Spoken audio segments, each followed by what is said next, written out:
Shalom semuanya, berjumpa lagi bersama saya. Saya akan mengajak kita semua bersama-sama bersatu hati untuk saat teduh bersama-sama.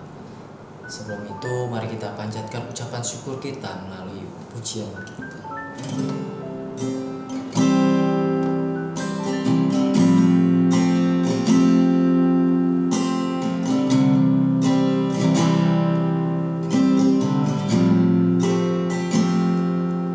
Saat indah berhadapan denganmu, memandang wajahmu, Yesus kekasih jiwaku.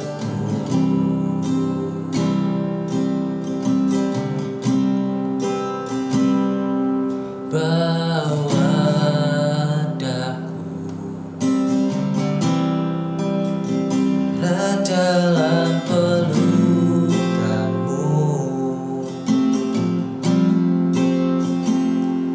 menikmati kasih dan indahnya hadiratmu. Sama-sama katakan hadiratmu. Hadiratmu Tuhan, ku rasakan kekudusan-Mu Bapa, penuh hidup.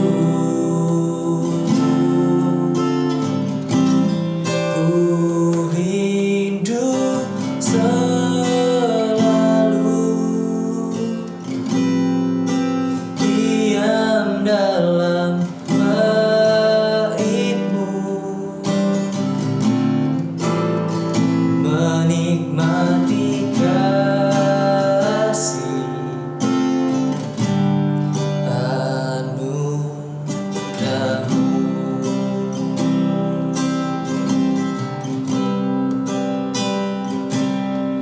Saat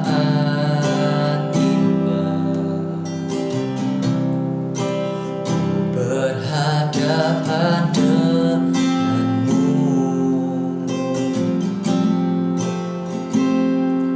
memandang wajah-Mu, Yesus kekasih jiwaku.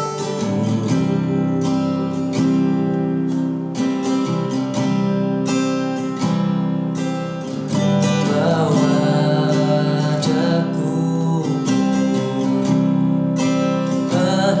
dalam pelukan-Mu,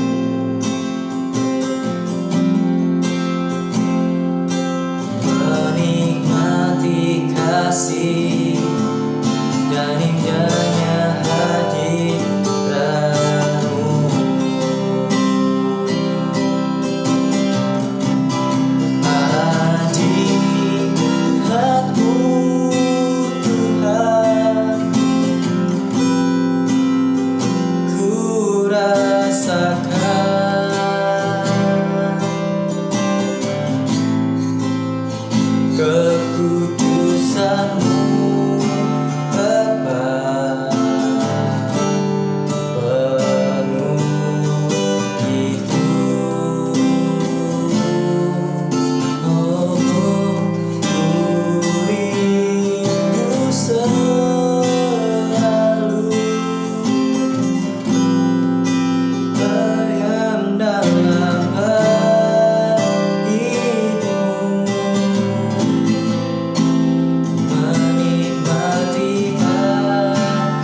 bersyukur Bapa. Oh, tiada yang sepertimu, tiada yang sepertimu. Oh, apa kami ucap syukur Tuhan buat berkat-Mu, buat penyertaan-Mu Tuhan. Tidak ada henti-hentinya kami ucap syukur atas anugerah-Mu yang melimpah bagi setiap kami Tuhan. Saatnya kami mendengarkan firman-Mu Tuhan. Buka telinga kami, buka hati kami Tuhan. Biarlah firman ini menjadi kekuatan, menjadi rema buat kehidupan kami Tuhan. Ya di dalam nama Tuhan Yesus. Haleluya. Amin. Puji nama Tuhan. Hari ini kita bisa bersama-sama menaikkan pujian kita. Dan hari ini mari kita bersama-sama untuk merenungkan firman Tuhan tentunya lewat apa yang saya akan bagikan hari ini. Hari ini saya akan membagikan renungan mengenai identitas saya di dalam Kristus. Tapi ini bagian yang kedua. Kalau teman-teman minggu lalu atau kemarin sudah melihat konten identitas saya dalam Kristus, yaitu part pertama. Yang saat ini saya akan bagikan adalah itu yang part kedua. Yang saya mau review juga hari ini adalah di dalam Kristus saya itu dia diterima, dihargai, dikasihi, diampuni, dan dimampukan. Itu yang kemarin saya bagikan. Saat ini akan saya bagikan mengenai identitas baru atau otoritas baru. Kalau berbicara identitas baru, terus tentang otoritas baru, berarti mengenai mindset pola pikir kita. Kita memiliki otoritas yang baru. Di dalam Kristus kita memiliki otoritas baru atau atas dosa dan ikatan. Jadi kita tidak terbelenggu dengan dosa dan ikatan. Kita punya otoritas untuk menolak. Kita punya otoritas untuk mengutuk, untuk pergi dosa, untuk mengutuk segala penyakit, ikatan, apapun itu. Nah, dalam Filipi 4 ayat 13 mengatakan, segala perkara dapat kutanggung di dalam Dia yang memberi kekuatan kepadaku.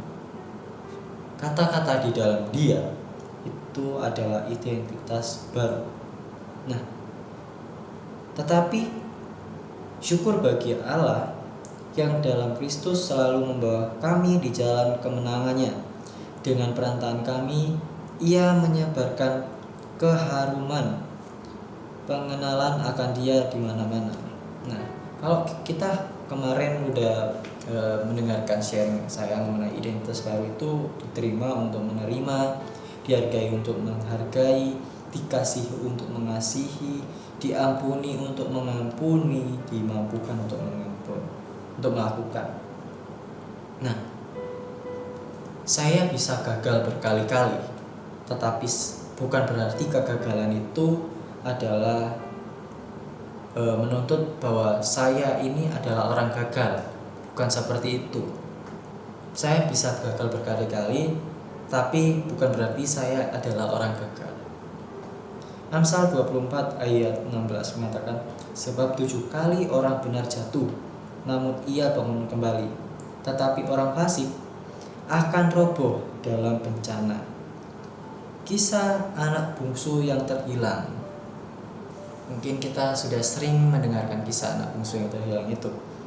Ia mungkin udah tidak mengenali identitas dia, mengenai dia itu anak bapaknya gitu loh.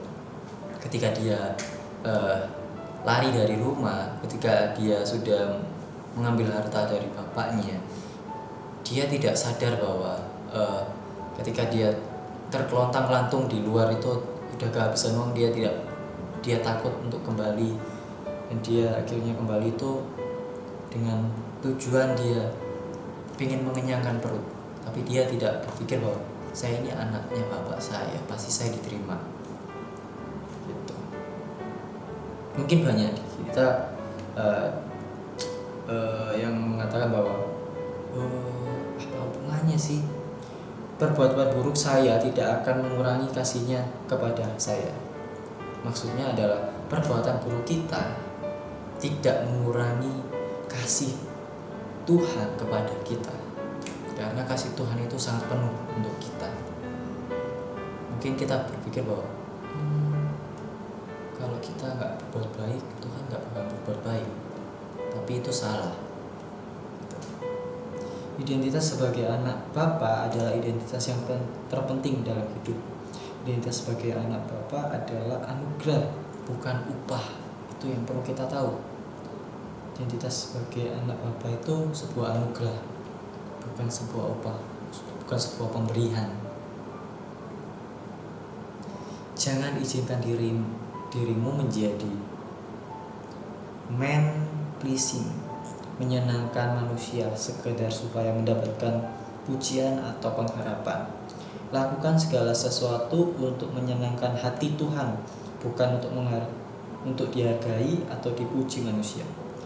Orang yang menyadari bahwa ia berharga di mata Tuhan tidak mudah hancur oleh pujian atau kritikan.